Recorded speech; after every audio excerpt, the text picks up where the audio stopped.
We're asking the big question: can you actually see the future? Or is it just coincidence and a trick of the mind? This is The Voice That Knew, a skeptic's journey into precognition. We are digging into the science, the stories, and the absolute weirdness of it all. We've got 20 episodes to figure this out together. You're not going to want to miss where this ends up. Welcome, everyone. We're glad you decided to join us. Let's go. Okay, so last time we really dove deep into that one very specific, very strange phenomenon of hearing a voice, an announcement almost, of something that hasn't happened yet. Right, the clear, waking auditory premonition. It's so compelling because it's so direct. But as we touched on, that's just one entry in a much, much larger catalog of experiences that people report. Experiences that seem to defy our normal understanding of time and perception. It feels like we were looking at one tile, and now we need to zoom out and see the whole mosaic. And it's not a fringe thing, right? I saw one study that found something like 60% of college students reported having some kind of subjective precognitive experience. Exactly. A 2001 study in personality and individual differences found that. And most of those were precognitive dreams, which are the most common report. But it shows that the subjective feeling of knowing the future is, well, it's a surprisingly common part of the human experience. So it's not just about hearing future headlines. It's dreams, feelings, even seeing things. Where do we even start to categorize all of this? That's the perfect question. Parapsychologists, the researchers who study these phenomena, have been trying to create a kind of taxonomy of the strange for over a century. It helps to separate these experiences out, because a vague dream is very different from, say, seeing a full-blown apparition of a loved one. Okay, so let's get the terminology right. What's the official breakdown? Lay out the map for me. All right. At the top level, you have what's called psi phenomena, or extrasensory perception, ESP. Within that, you've got a few key players. First, precognition. That's perceiving future events. This is the big one, the one that messes with causality. That's our voice that knew from last time. Precisely. Then there's its opposite, retrocognition, which is perceiving past events you have no normal way of knowing about. Less reported, but it's in the literature.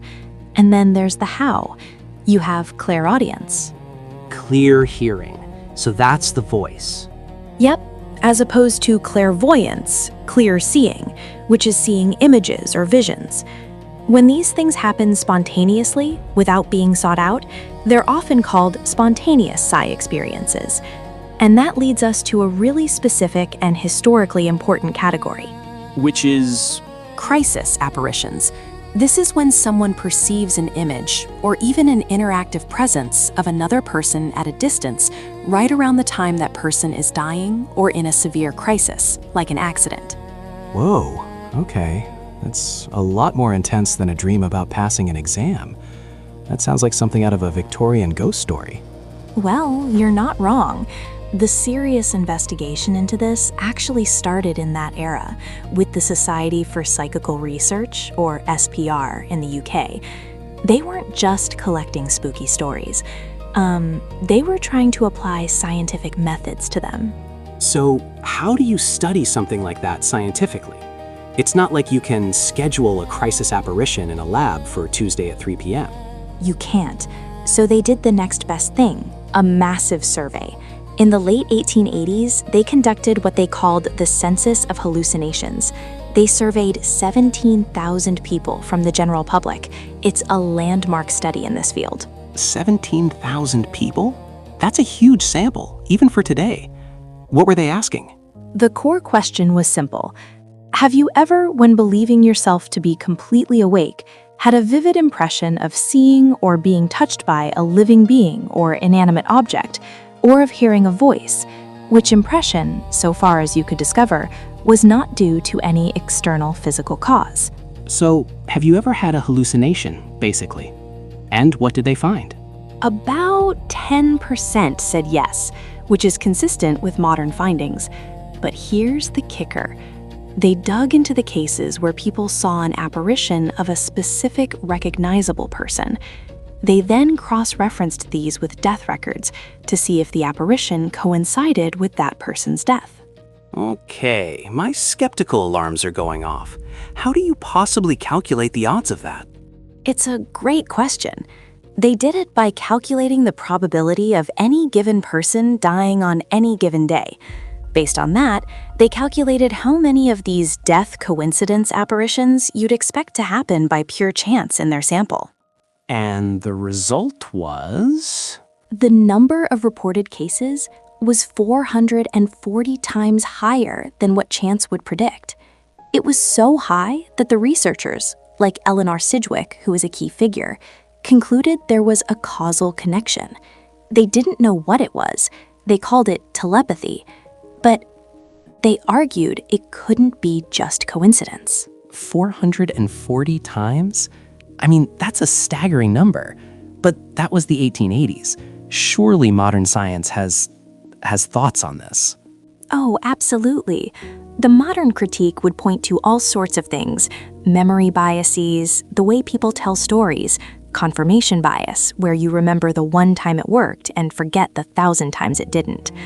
Plus, the emotional weight of grief can make people seek out patterns and meaning. But still, that early attempt to quantify it is what set the stage for the next century of research. Which brings us back to the lab, I imagine. Trying to move from these spontaneous, one-off stories to something repeatable. That seems like the biggest hurdle. The biggest hurdle. And this is where we get to the work of Daryl Bem, a social psychologist at Cornell. In 2011, he published a paper called Feeling the Future, and it sent a shockwave through the psychology world. Why?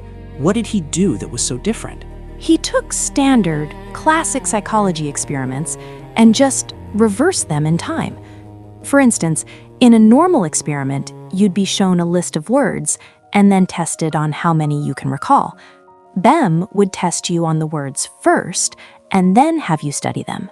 Wait, what? How does that even work? You're being tested on something you haven't seen. Exactly. And what he found across 9 different experiments was that people were slightly but statistically significantly better at recalling words that they would later study. It was as if seeing them in the future had a retroactive effect on their ability to recall them now. Okay, that's messing with my brain. A retroactive effect. What does that even mean? He framed it as anomalous retroactive influences on cognition, essentially a small signal from the future influencing the present. The effect sizes were tiny, around 0.2, but because his methods were robust, he was using standard protocols. A top-tier journal published it, and people freaked out. I bet they did. So was this it? The proof? Well, here's where science does what it's supposed to do. It tries to replicate the findings. And for a decade, the results were a mess. Some labs found a small effect, many found nothing. It sparked a huge debate about methodology in psychology, known as the replication crisis. And where did it all land? Is there a final verdict? There kind of is. In 2023, a large-scale pre-registered replication project was published. Pre-registered means they declared their methods and analysis plan before they ran the study, so they couldn't tweak things to get a positive result. And they found nothing. No evidence at all supporting Bem's original claims. So the big lab experiment that was supposed to finally prove it didn't. It didn't. And for mainstream science, that's pretty much where the story ends. But it doesn't explain away the subjective experiences people are still having. So if it's not psi, what's going on in the brain to create these powerful events? Right. We're back to that central question. If someone hears a voice that sounds completely real, like it's in the room with them, but no one else hears it, where is that sound actually coming from? This is where cognitive neuroscience offers some fascinating, though less paranormal, explanations. One of the leading ideas is called predictive coding, which we touched on before. The basic idea is that your brain isn't passively receiving information from the senses.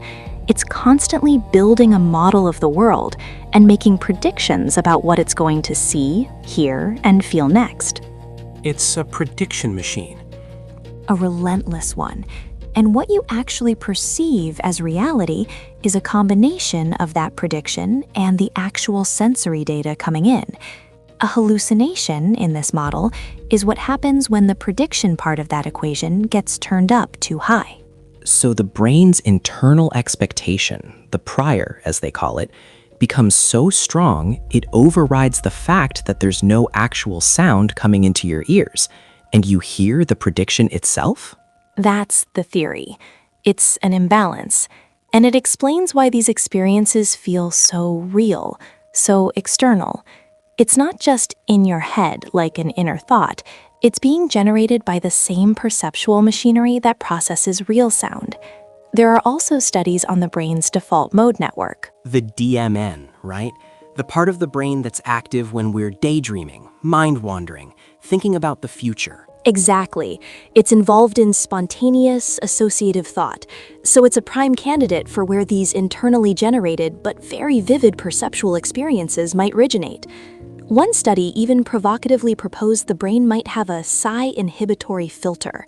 They use transcranial magnetic stimulation, RTMS, to temporarily disrupt a part of the frontal cortex. Wait, they tried to turn off the part of the brain that says no to psychic powers? That's a fun way to put it. They claimed it enhanced performance on certain tasks. It's very controversial and not widely accepted, but it shows how researchers are trying to find a neurological home for these things, even if it's just to understand how the brain can fool itself so effectively. Okay, so we have the brain generating these experiences, but that's the how. What about the why? Why are these experiences and beliefs so persistent across cultures and time, even without scientific proof? Now we're moving from neuroscience to psychology, and there's a really compelling idea here about control. A study from 2013 found that when people feel a lack of control in their lives, their belief in precognition goes up. Huh. So if the world feels chaotic and unpredictable, believing that the future is knowable, even in a weird way, gives you some sense of order back. It acts as a compensatory control mechanism. The belief itself helps restore a feeling of control, even if it's illusory. The future is one of the biggest sources of anxiety and uncertainty for humans, so it makes perfect sense we'd be drawn to anything that seems to offer a peek behind the curtain. And does personality play a role? Are certain people more likely to have these experiences? Yes, but with a crucial distinction.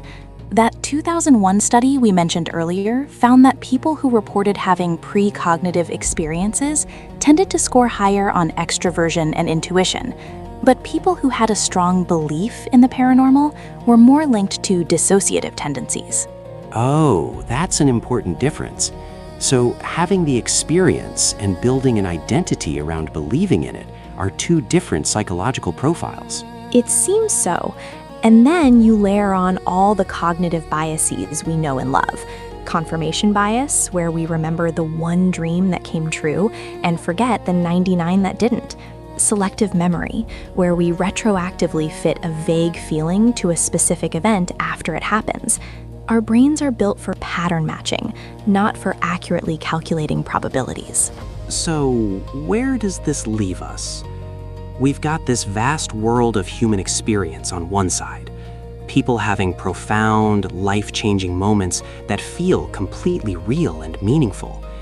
And on the other side, we have a century of scientific investigation that, for the most part, comes up empty on proof. That's the fundamental tension, and I don't think it's helpful to just dismiss the experiences. For the person who has a crisis apparition of their mother moments before learning she passed away, telling them it was a grief-induced hallucination doesn't capture the significance of the event for them. Right. The explanation feels smaller than the experience itself. Exactly. Science can offer powerful models for how the brain can generate these perceptions, predictive coding, source monitoring errors, the role of emotion and memory. These are robust, evidence-based explanations for how an internal event can feel external and veridical, meaning truthful. But veridical in form, not necessarily in content. It feels true, but the information isn't actually coming from the outside, or from future. That's the mainstream scientific position, yes. The gap is the veridical content, especially precognitive content. We have no mechanism for it. It would violate what we understand about causality and time. So we're left with this gap between subjective certainty and objective evidence.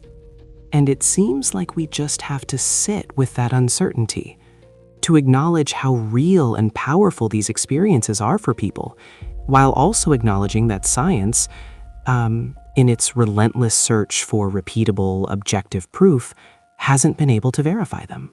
I think that's the most honest place to land. It's a mystery of consciousness. Whether it's a mystery that points to unknown laws of physics, or a mystery that points to the still poorly understood depths of our own brains.